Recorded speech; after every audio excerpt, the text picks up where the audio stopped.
It all started with Katro Storm, a local artist whose grandfather owned a cotton farm in Whiteville, North Carolina.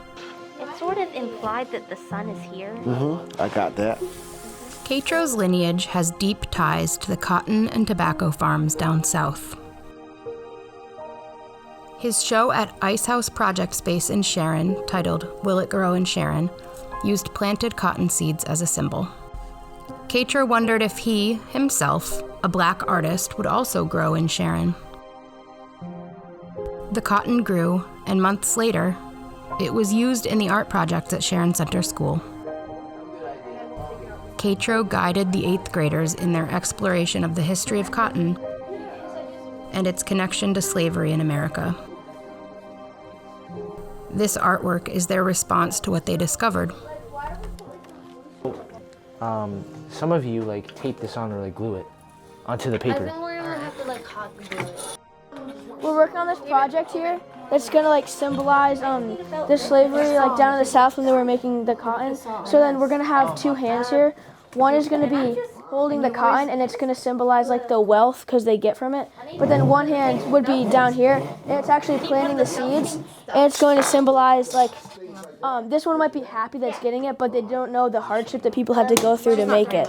We learned a lot more about segregation and racism, how it affected people back then. Even today, there could still be, and there is, some white supremacy and black people not getting treated equally to white people, and we kind of want to symbolize what used to happen to show that white people and black people do need to be treated equally. Why is this hard to redo a hand? At the moment, I'm trying to make a cotton field at sunset. I've been a lot of places, and one of the most recent places I've been is rural Alabama, where they were growing a bunch of cotton. I was just de-seeding the cotton. I was taking the cotton out. I put the cotton in this little pocket. People can take that however they wish. Just, it's in there.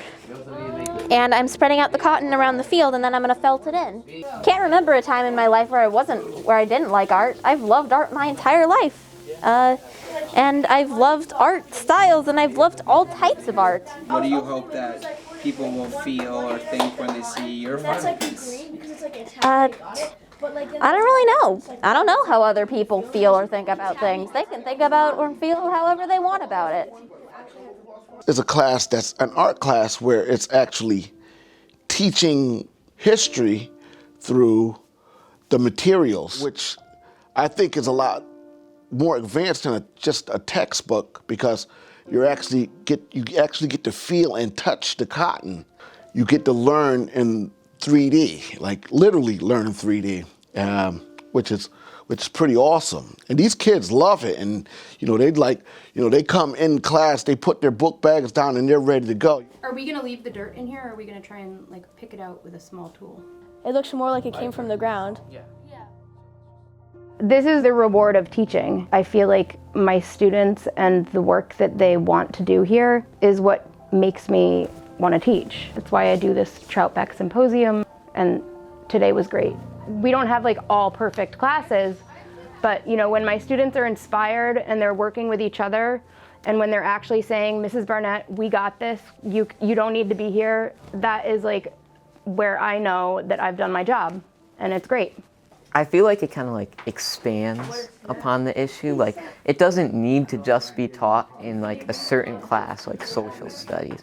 You can kind of expand it over all learning experience. It's nice to learn it in an art experience. You can draw it, you can visualize it by drawing what's happening with what happened back in the 1800s with slavery. And it kind of relates to it all. It goes back to what you learn in social studies about slavery, and it can kind of really expand upon that.